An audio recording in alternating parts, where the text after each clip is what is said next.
Hello everyone, आपका फिर से हमारे चैनल पे स्वागत है। और आज की इस वीडियो में अंग्रेजी के कुछ बड़े बड़े वर्ड लेने वाले हैं इस वीडियो में, और उन्हें हम पढ़ने वाले हैं। और आपको भी इससे बहुत सारी नॉलेज मिलेगी कि इंग्लिश के बड़े बड़े वर्ड को कैसे आप तोड़ तोड़ के पढ़ सकते हैं।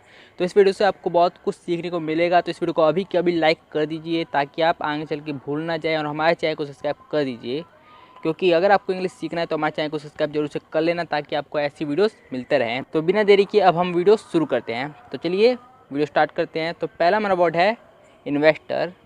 तो इन्वेस्टर को हम थोड़ा डिटेल में पढ़ लेते हैं। तो देखिए यहाँ पे पहले है आई। तो आई को यहाँ पे हम ई पढ़ रहे हैं। तो ई क्यों पढ़ रहे हैं? क्योंकि जब भी जो आई है किसी भी वर्ड के शुरू में आ जाए, कोई भी वर्ड है उसके शुरू में जो आई आ जाए, तो उस समय हम जो आई होता है उसे हम ई पढ़ते हैं। जैसे इन हो गया, इंडिया हो गया, ये सभी वर्ड में जो आई है वो शुरुआत में आ रहा है और उसे हम ई पढ़ रहे हैं।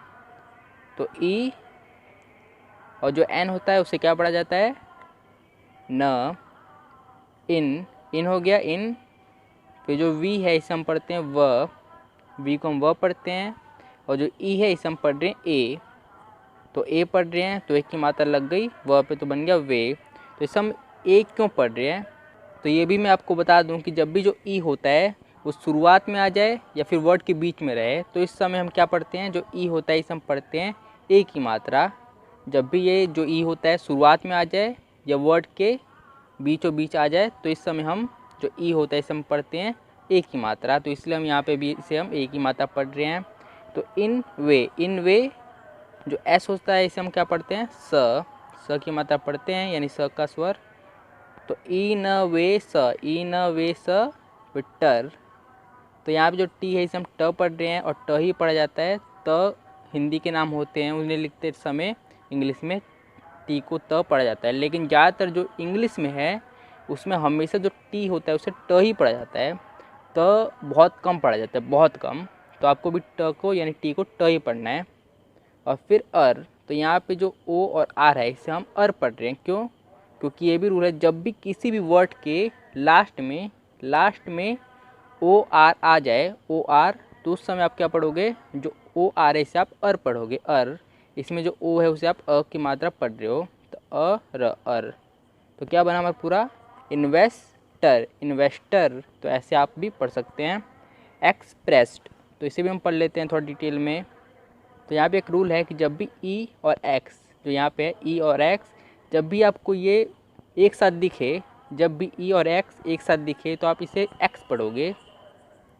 इसे आप एक्स पढ़ोगे। इसमें जो हमारा ये ई होता है ये साइलेंट होता है, तो एक्स इसमें आवाज़ आती है। तो इसे हमने पढ़ लिया एक्स। पी को क्या पढ़ते हैं? प। पी को प। और जो आर होता है इसे हम र पढ़ते हैं। और यहाँ पे जो ई है इसे हम पढ़ रहे हैं ए की मात्रा पढ़ रहे हैं। और क्यों? मैंने आपको पहले ही बता रखा है, जो ई होता है उससे जब भी शुरुआत में आ जाए, जैसे ये शुरुआत में है, तो जब भी शुरुआत में आ जाए या फिर बीच में आ जाए इसे हम ए की मात्रा पढ़ते हैं। लेकिन यहाँ पे जो शुरुआत वाला ई है हमने इसे साइलेंट कर दिया। क्यों? क्योंकि ई के बाद एक्स था। जब भी ई के बाद एक्स आ जाए तो उसमें जो ई होता है वो आपका साइलेंट होता है और एक्स की आवाज़ आती है एक्स। तो आपको पता चल गया होगा। तो एक्स, पी का प, आर का र, और ई को ए की मात्रा हमने मान लिया। तो र में ए की मात्रा जुड़ गई तो रे। एक्स परेस, एक्सप्रे। और यहाँ पे जो डबल एस है इसमें से सिर्फ एक ही एस की साउंड आएगी।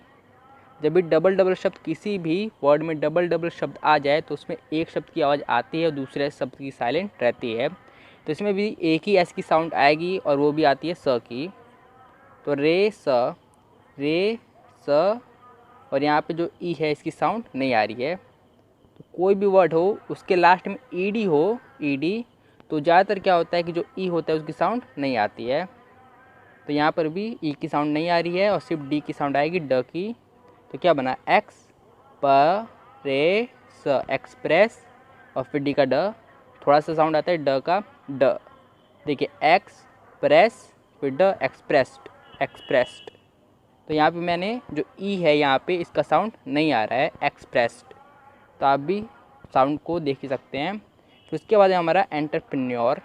तो इसे भी हम थोड़ा डिटेल में पढ़ लेते हैं। देखिए कितना बड़ा शब्द है, लेकिन जब हम तोड़ के पढ़ेंगे तो आपको भी लगेगा कि ये तो बहुत छोटा शब्द है और ये आसानी से आप भी पढ़ लोगे।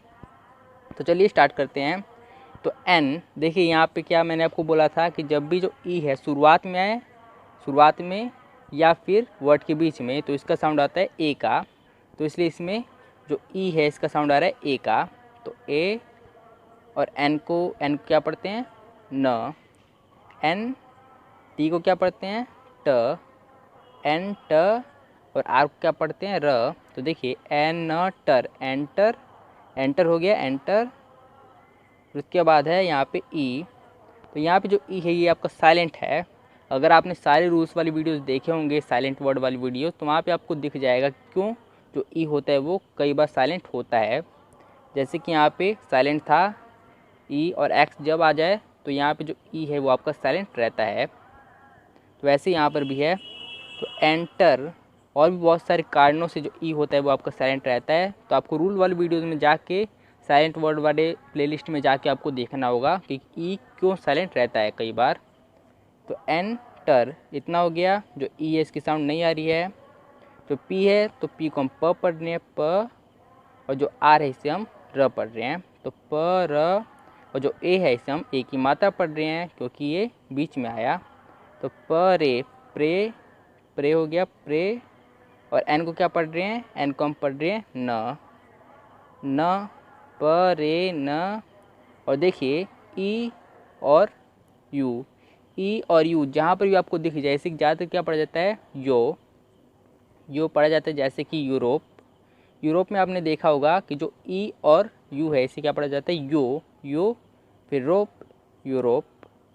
तो इसलिए यहाँ पर भी जो ई और यू है इसे क्या पढ़ा जा रहा है यो पढ़ा जा रहा है। तो एन का न, और फिर यो, ई और यू का यो, और आर का र। तो अब पूरा पढ़ लेते हैं। एंटर, एंटर, पी का प, आर का र, ई का ए, प्रे, और एन का न, और ई और यू का यो, और आर का र। तो क्या बना एंटर प्रे न योर, एंटरप्रेन्योर।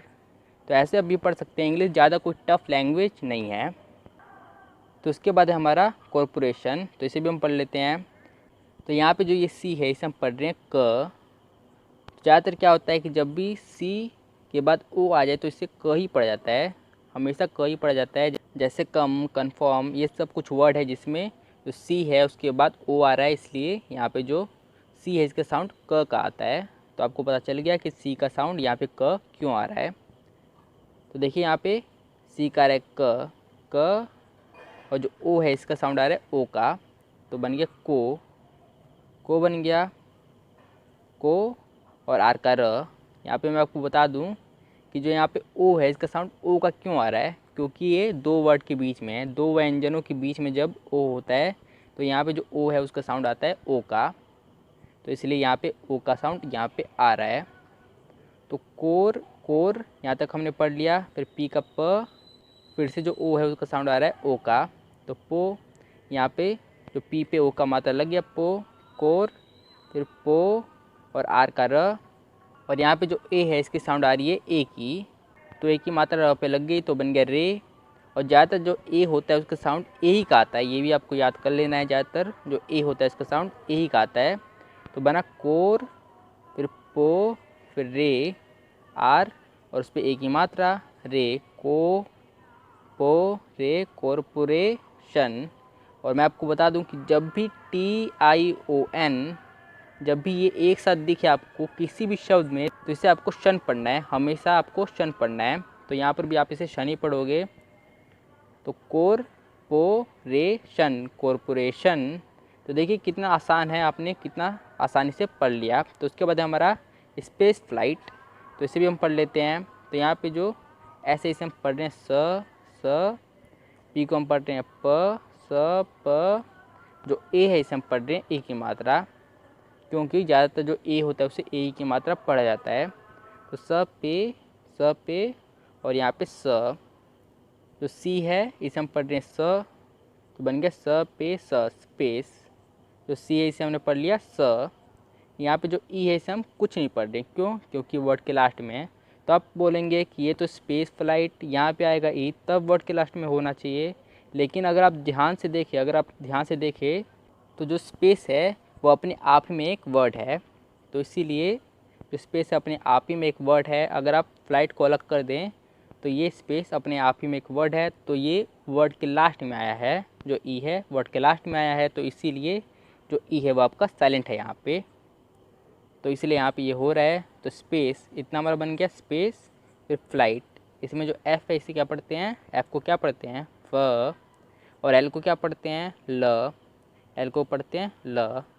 तो फ ल, और जो आई है इसे हम पढ़ रहे हैं आई, इसे हम पढ़ रहे हैं आई। तो फ लाई, फ्लाई, फ्लाई हो गया। और जो जी एच है इसे हम नहीं पढ़ रहे, क्यों, क्योंकि ये साइलेंट है। तो ज़्यादातर क्या होता है कि जब भी जी एच के बाद टी आ जाए, जब भी जी एच है उसके बाद टी आ जाए, तो ज़्यादातर क्या होता है कि जो जी एच है, कि जो जी एच है वो हो जाता है साइलेंट यहाँ पे। तो इसीलिए यहाँ पर भी जो जी एच है वो साइलेंट है, क्यों, क्योंकि जी एच के बाद टी है। तो फ, फिर लाई, फिर टी। जो टी है इसका ट, तो क्या बना फ ला ई ट, फ्लाइट। तो अब दोनों को जोड़ के पढ़ते हैं स्पेस फिर फ्लाइट, स्पेस फ्लाइट। तो अब आते हैं हम अपने सेकंड वर्ड पे, वो है अप्रॉक्सीमेटली। तो इसे भी देखिए हम कितना बड़ा वर्ड है, अप्रॉक्सीमेटली कितना बड़ा वर्ड है, और इसे हम तोड़ तोड़ के पढ़ेंगे तो आपको बिल्कुल आसानी से समझ में आ जाएगा। चलिए स्टार्ट करते हैं। तो यहाँ पे आप देखेंगे कि जो ए है इसे हम पढ़ रहे हैं अ, अप्रॉक्सीमेटली अ।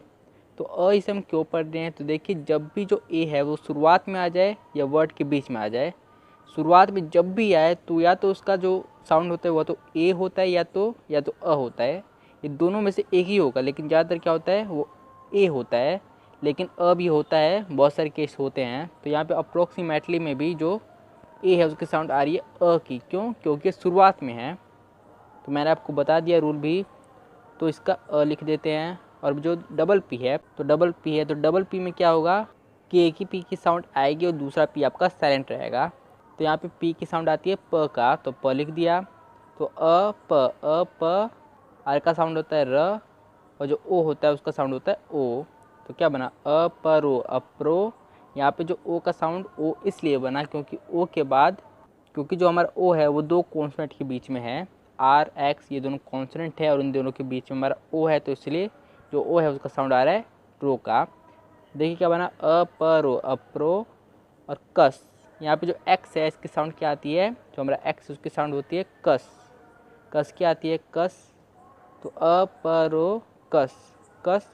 और यहाँ पे जो आई है इसका साउंड आ रहा है ई का। तो यहाँ पे स है तो इसी पे हम ई का साउंड भी लगा देते हैं, तो बन गया सी। तो क सी, देखिए अ प रो कसी, अप्रोक्सी, अप्रोक्सी हो गया अप्रोक्सी। और अब इतना बचा मेटली, मेटली। तो यहाँ पे जो एम है उसका साउंड आता है म का, और जो ए है इसका साउंड आता है ए का। ज़्यादातर जो ए होता है इसका साउंड ए ही का आता है, तो इसीलिए में। जो ए का साउंड हो रहा है वो ए का आ रहा है, तो में। और जो टी है इसका साउंड आता है ट का, तो ट, में ट।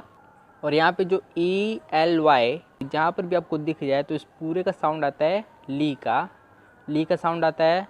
और मैं आपको यहाँ पे बता दूँ कि जो ई है वो भी ना हो, सिर्फ एल और वाई हो, सिर्फ एल और वाई हो, तब भी जो एल और वाई की भी साउंड आती है वो भी ली की आती है।